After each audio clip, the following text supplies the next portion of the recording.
Good. So I got Jenny Tait class. We're a few hours apart because she's in Sydney and I'm in Cambridge. Let me give you a biogis class. 66 caps as a middle blocker for the Australian women's indoor volleyball team, the Volleyroos. In that period, in 2017, the FIVB Volleyball World Cup Grand Prix, 2018, the FIVB Volleyball Women's Challenger Cup. She travelled, played in the USA, for Campbell University in the NCAA for 4 years in the States, played in Europe, played in Belgium, played in European volleyball, played in the Belgian Cup final. She retired in 2020. I know she doesn't look like she's old enough, but she did. And now she's studying theology at Moore College in Sydney. So, Jenny, that is a full sporting life. You know the first question, always the same one. Here it is. In your sporting life, how have your sport and faith been connected? That's a great question. And my faith and sport have been like tied together more than I think maybe most have. I became a Christian through sport. And so I think from the get-go, they're tied together. And so it was quite interesting in trying to leave sport as well and making sure that they're still tied together, but also separate. And so I think as Christians, we're supposed to live all of life as Christians. And so faith and sport are glued together always. Let's start with sport then. Yeah. If I had to pin you down in your career highlights, I think I've chosen a couple. I've left out the Olympic qualifiers, as you can see. Yeah. So there's scope Yeah. there. Uh, what would you say now in hindsight were your highlights? Of course, they don't have to be Yeah. the ones I picked. No, I think there's two. The Olympic qualifiers is one, but the first one in history was the one you mentioned of the FIB Grand Prix in 2017. That was my first big international tournament, so my first start. We had a massive win, the first one in 19 years, in a stadium where we'd sung the national anthem with no backing, just squeaky Australian voices in a Mexican stadium who had no idea what we were singing. But I think that was a big turning point for our team. And so that's a huge memory and just like enjoying the sport to the max. And then obviously Olympic qualifiers as well. We qualified for them by beating our arch nemesis, New Zealand, the ones just across the ditch. So it's always a fun win. And I think, again, just seeing the sport move forward in Australia means such a career highlight as well. How did you get into volleyball in the first place? How did that? So was it something else? You must have been a good athlete in all sorts of ways, obviously. So how did you do that? I was not a good athlete in all sorts of ways, which is quite a fun part of my story as well. You can't tell when I'm sitting down, but I'm 6'2", 6'3", quite tall. And so at high school, they said, come along, try out for volleyball. You've got the height for it. So I had been thrown in. My parents had thrown us into everything. So I went along and tried it out. And I absolutely loved the sport and the teamwork behind it. I think it's quite a sacrificial sport. You need each member of the team to make anything work. And so I was tall. And so I got given a few chances. And so kind of started out as this long giraffe who didn't know where the end of their limbs were, but kind of worked hard and was persistent to kind of make it further. So help people in other sports, because of course people from across sports listen to this. We all know in competitive and certainly in high level elite sport, I mean, you've got to stay in your lane. You've got to know your job. Really got to know your job. Yeah. How long did it take you to really get the role of the middle blocker to a T? How long did that take? I thankfully was thrown into that position pretty early on. People kept trying to throw me back out, but then would put me back in that position. But it was from when I started until maybe 10 years later until things clicked.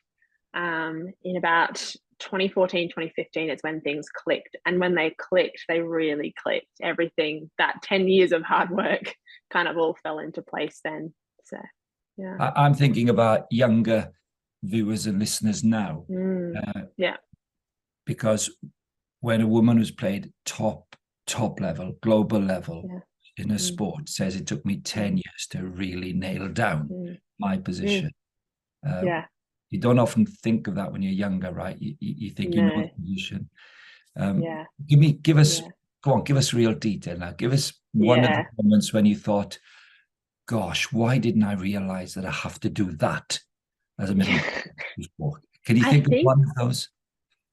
I think one of them was, as a middle blocker, this is very specific to the sport, but you have two hands to block, not just one that works together. So knowing that I could use them independently to be more aggressive in the defense was something I wish I'd understood way earlier, because you're just taught to kind of swing them both together and move them up together. But I think that wasn't something that clicked until they are independent. We all know that as human beings in all sports, but they actually can work together, but independently, even as your one unit. But I think that was something I didn't expect. I also don't think I've ever been asked how long until things clicked before. So I'm reflecting on the 10 years for the first time ever. Yeah. So, Yeah, yeah. it's a really helpful thing for people as careers develop, isn't it? Were you in Yeah. the national team at that point? No, I wasn't. I made the national team in 2017. Yeah. I wasn't really on the scene either. I was on the very, very skirts of the broader scene in the national team and junior development stuff, but wasn't on the top pick scene as a junior either. Like, I think that's something for juniors in that working. You don't know when it's going to click. Some click early, but you don't always know. So there is an element of persistence and waiting for things to click. Well, what happened then? Yeah. That's great for all of us to hear. You weren't just Yeah. a kid who just went whoosh, straight up to No, the not at all. What happened? I think one of them was I went to college in America and I had a chance to train more hours than I'd ever had before. We did like 4 hours of some sort of training every day. And there was an element also where this is where my faith comes in, and I need people to hear this clearly. I became a Christian, and so my identity was no longer tied to volleyball. It was still a really important part of me, but I had a bigger identity. So I was freed up to play volleyball and just enjoy it rather than be perfect at it. And so in that enjoyment, I actually became better. There was less pressure, and I got to enjoy figuring out all the nitty gritty parts of the technique, and what other teams did and how to think in the sport. Okay, so let's break that down, Jenny. That's really Mm, helpful. Let's not lose part two of this question. Part one is, how did you become a Christian in the yeah, States at Campbell? And yeah, then remind me and the listener and viewer that we want to talk about how you learned that lesson about fulfillment and security, yeah, and at what speed you learned that. So let's go first. How did yeah. you come to Christian faith at Campbell? Yeah. Yeah. So one of my coaches and teammates did a Bible study, and there are elements where I don't remember fully, but there are elements where I do. And I think I was searching for something bigger. I'd heard of Christianity and of Jesus before, but nothing had really clicked. I'm sure people had shared things before, but nothing had clicked. And I was eager to learn. I was in a new place, a fresh start. And so there was this first Bible study I went along to with teammates. They gave me a nice large Bible, and I remember opening it, and she told me after we read something, don't remember what we read, but we read something, and she told me I needed to highlight what stood out to me. And my question was, wait, you want me to figure this out myself? You're not going to tell me? And then unfolded lots of questions about how I needed to have a personal relationship with Jesus, who I needed to know my rebellion against God and who Jesus was in fixing that through there. So somewhere in February to March of 2014 is when I became a Christian. So yeah. Was it a teammate who read the Bible with you? It was both probably a coach and a teammate. Coach There's and a two of teammate. them. Yeah. Yeah. So yeah. And how long do you think that process of knowing they were a Christian, because you had obviously beforehand, and actually looking at the Bible and working some things out for yourself with their help? How long was that process? 4 or 5 months. They were new Christians as well, and they just wanted everyone to know about Jesus. So they lived fully. There was not a moment you didn't think that they were a Christian. And so that was really intriguing. I think seeing them live it out with all of their life and be like, oh, you really believe in this. You've changed your whole life for this. Tell me more about it. Do you think that's wiring, the way they behaved? Did you behave like that when you became a Christian? Is it personality? Is it wiring? What do you make of that? As in, when you become a Christian, is it? Yeah, how you talk, how you tell us. Oh, yeah. Is that a wiring Yeah. thing? What is that? I think it's part of trusting Jesus more than trusting other things. So I think it takes time. I think some people it's really quick because there's something that's clicked. So for me, life looked pretty different pretty quickly, but I was in a very easy place to do that in the south of America where lots of people are Christians. So I didn't stand out as different in that. So it's quite easy click. But for others, it's not necessarily a quick, easy click. We don't know how our growth moves across our life. Even things now, they're slowly growing and changing. Yeah, helpful. And I think we'll come back to that when we talk about how it was when you got home and started playing at the very highest level at home. Yeah. Interesting about meeting Christians when you're at college in the States. Tell us about going to church there, because presumably it wasn't common for you in any way. And what happened when you came home to Australia? Yeah. My church in America, I don't know how to answer it, but that God's kindness, the pastor's wife, minister's wife was Australian. And so in the middle of nowhere country town, it was wonderful to have two Australians. And so they sent me out ready to keep supporting me as I didn't know where I was headed.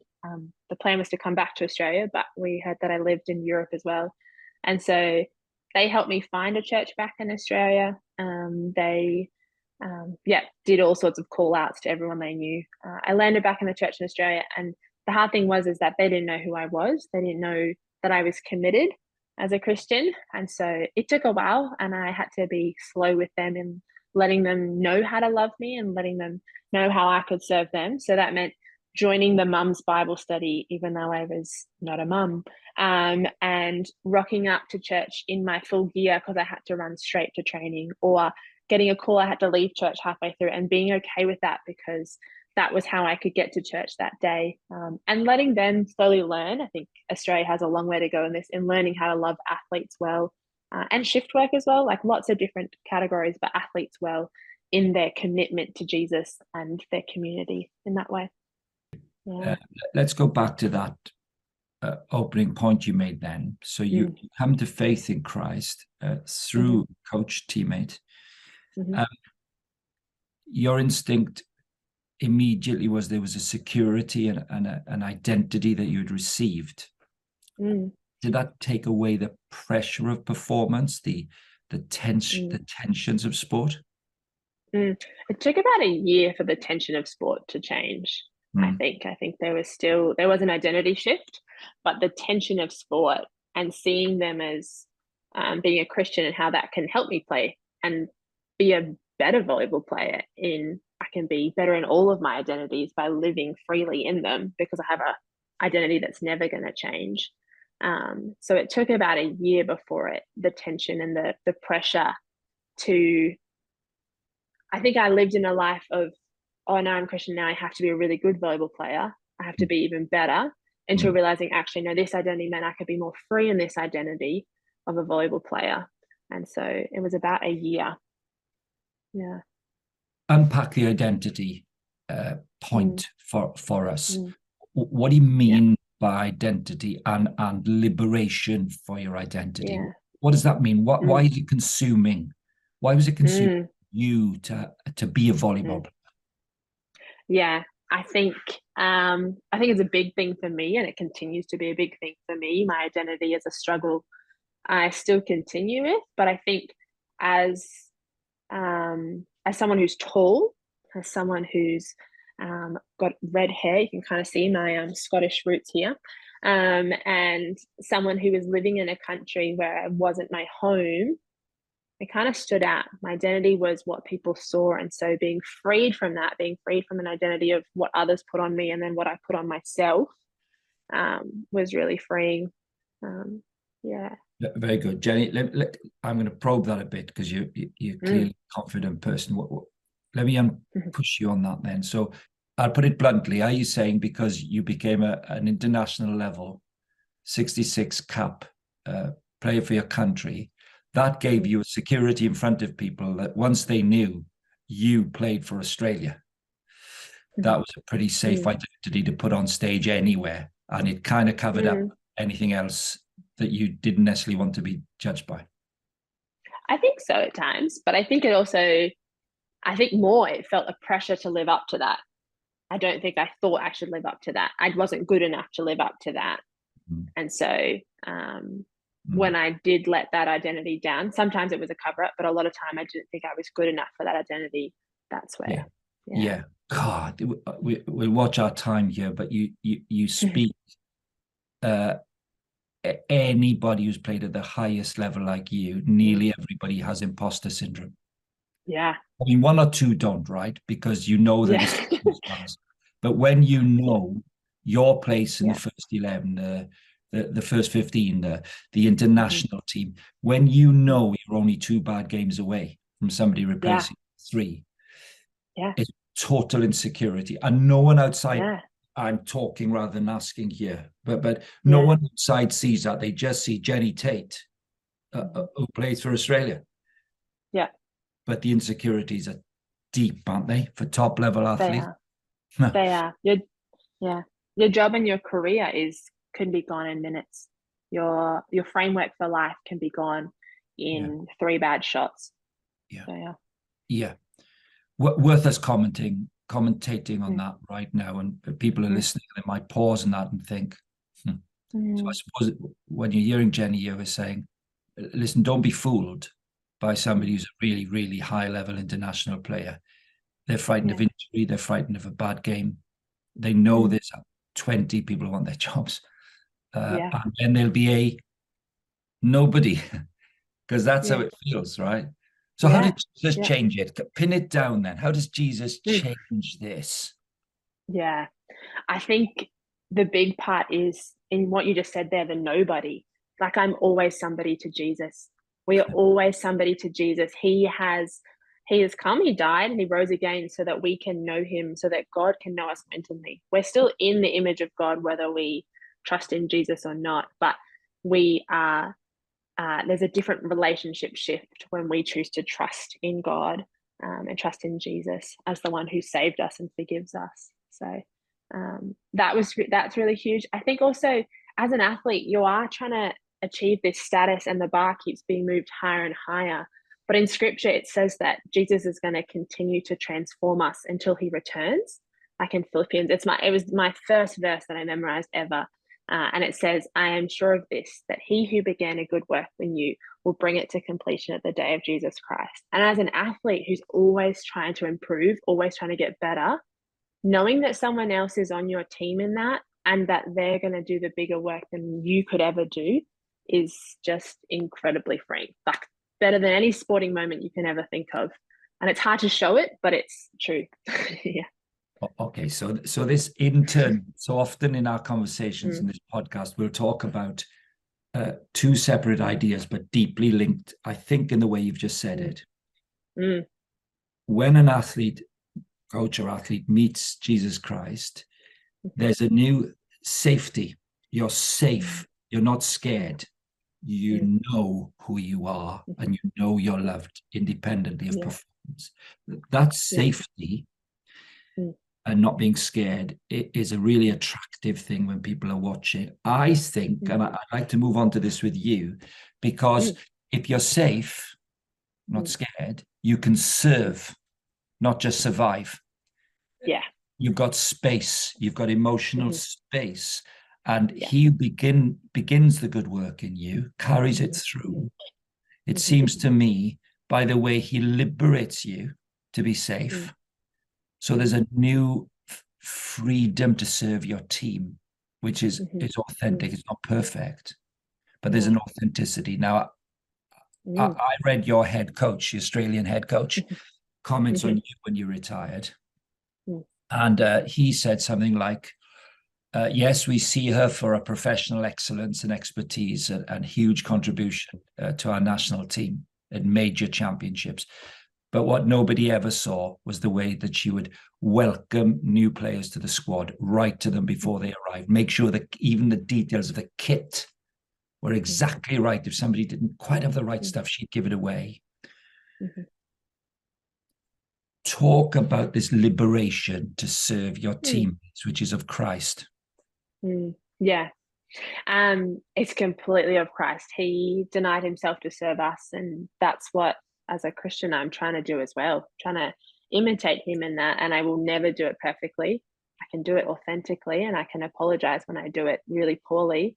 But I think in a team environment in life, we're created for relationships. We're created to relate to one another, and so serving one another is freeing. You take the identity off yourself, and you get to love others. And so it's really cool that that's what he can remember of me, because that's what I hope as a Christian, as a Christian in any environment that I'm more known for than just what I can do, but how I love and serve because of how Christ loved and served us really sacrificially. So you were known by your head coach, and therefore by everybody in the squad, obviously, for the way you conducted yourself and your servant, Christ-given servant-heartedness, not just surviving. No. Sometimes surviving with no sleep, but yes, still surviving. But that's quite important, isn't it? Because you've said it, and I can reaffirm it, that of course there's no perfection here. That's yet to come. There's a presence that makes it possible by God's Spirit. You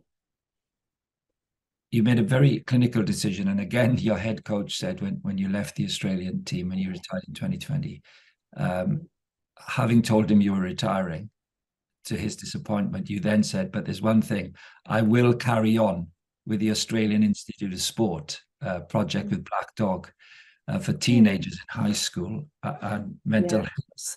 And he said, typical Jenny, she's retiring, but she's certainly staying involved in the world around her to make a difference.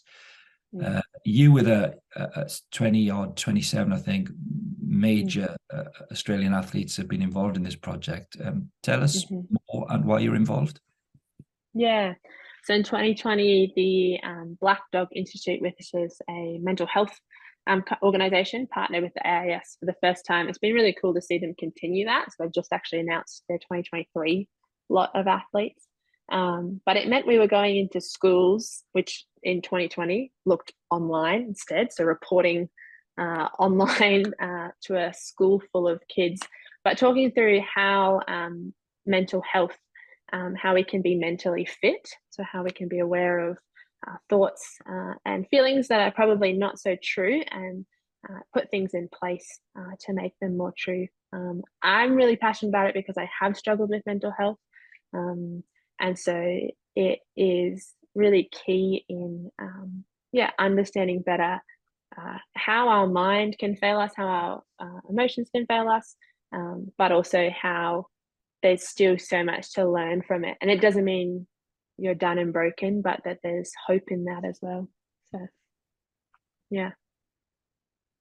You describe elegantly a combination here of Christ giving you an internal and existential degree of fulfillment and security. We've talked about how because Christ is in you, he gives you a degree of authenticity amongst your peers and colleagues. I'm assuming this inevitably has led to numerous conversations, which we might call witnessing or speaking of Christ, driven by people asking you why you do this, why you do that. Is that a normative experience as a result of being a Christian? Yeah, I think so. And I think I was, especially in my national team career, hopefully my teammates say this, but hopefully they always felt like they could bring whatever question they had about my faith. So when we went on tour and we shared a room, I didn't do anything differently to what I would have done at home. I read my Bible in the morning, and I prayed before the games, and they saw a different in my actions in different ways. And so I think was always up for any conversation they were going to talk about as well, never shied away from things, and was ready to answer their questions, which did turn into a Bible study at one point with them, which was really cool. And we I said they could ask any question they want, and this list of questions they brought, Danno, were huge. I didn't realize what I was putting myself in for, but if I didn't know, we went back, I looked up, I asked for wise counsel, I asked for wisdom from others, and came back with a bigger answer of things that I hadn't thought through either. So yeah. Well, I'm imagining that's precisely what you did to your coach and team. Yeah, probably. Yeah, I'm sure you did the same. So you're ready for it when it was your turn. I was. Yeah, definitely. Yeah. We can't know if we don't ask. Precisely. No, it's delightful. Really delightful hearing your story. Let's come to where you are today, Zen. So as I said at the beginning, it's evening in Sydney, it's morning in London. You're at Moore College, Sydney, a renowned, esteemed theological training institute. Why the decision to go there? And then let's talk finally about your hopes for developing the relationship between the gospel of Christ and sport in your own country. Yeah. So when I left volleyball in 2020, I began a ministry apprenticeship. So taking 2 years to kind of begin preparing to share Christianity more fully, to be in ministry. It takes time. We can have faith on just the littlest thing, but to be able to answer people's questions and walk alongside them, it takes a while to be equipped and be tested if you can go do that. So between that and then coming to college here, I think is preparing that to know the Bible deeper, to know it well, to know Jesus better, to know our God even more better. And my hope in that is that I can then go and support Christian athletes. Athletic world is you're taken away from the people who believe. Often you won't have another Christian on your team. So being ready to go support Christian athletes as they're away from other Christians and in some hard times, but also in ready to tell more people about Jesus. If I think he's the best thing in the world, I want everyone to know about the best thing in the world. So being equipped to go do that. So yeah. Well, Jenny, it's been a real privilege chatting to you today. It's been great. Thanks for having me. Well, I know many people will be hugely encouraged by the way you communicate your humility, your clarity on the Christian message, and your ability to, by his strength, to live it out. And he's certainly begun the work and he's continuing it. Jenny Tait, thank you very much indeed. Thanks, Danno.